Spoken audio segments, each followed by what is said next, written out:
Temple Street, Salt Lake City. Okay, they found a giant mound.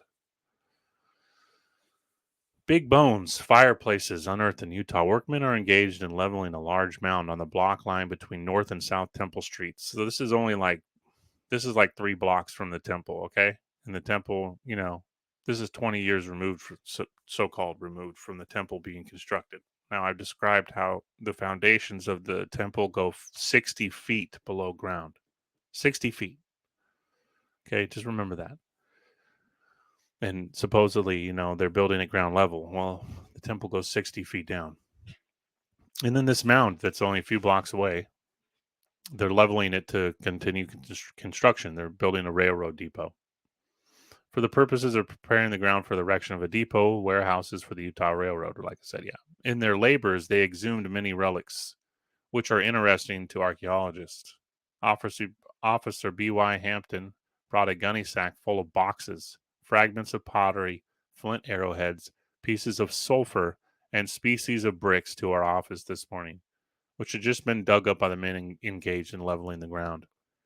A row of fireplaces were discovered yesterday. 2 or 3 more were found today.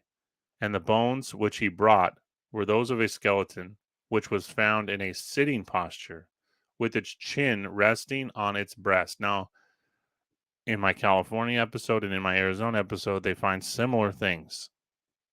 Okay, and this is the manner in which Chinese and Mongolians were buried.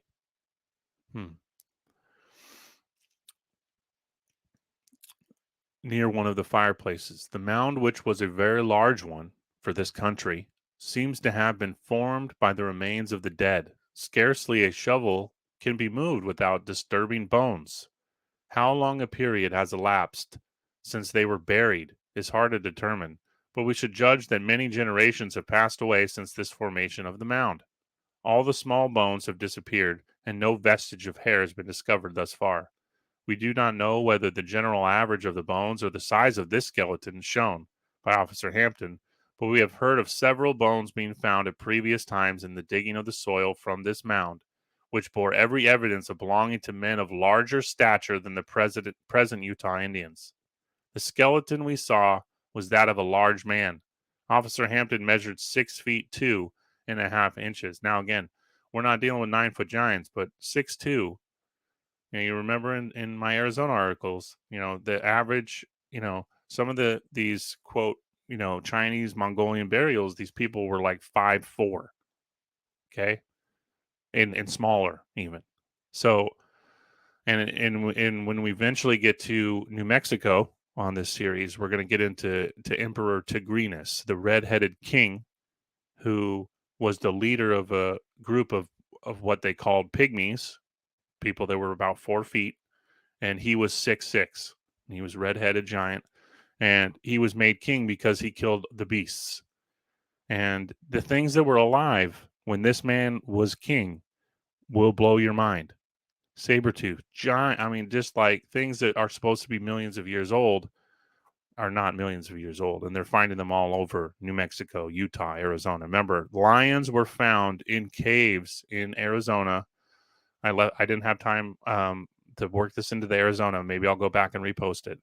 Lions like African lions, were found in Utah, Arizona, and New Mexico, and they were being hunted. Big game hunters were coming here in the 1850s to hunt these animals. The skeleton he saw was that of a large man. I already read that. I apologize. 6 feet 2.5 inches, and the thigh bone was larger than this. So they had a thigh bone, but not a whole skeleton. So on a whole skeleton, he was 6'2", but they had thigh bones much larger. One of the arm bones and one of the leg bones marks of having been fractured. The skull was tolerably large, resembling in shape the usual Indian type, lowbrow or highbrow, which is many different skeletal types. You remember that even some of the mounds of Georgia and Florida had Indian type. Now, when we get into phenotypes, it gets a little slippery, but there are many, many different types of people with a similar phenotype skull. But we're dealing with large, like they talked about with the Seminoles, right? 6'6", 6'9". So, yeah, this is Temple Street. A few blocks from the temple, they find a mound with basically giants for the area in them, and they can't even begin to date it. So this I think extends credence to what I've been saying. It's in the middle of the city. Okay, so there's buildings erected all around, and they're digging into this mound. Again, my images here are AI generated. I type in just a section of this, and these are the images that I use for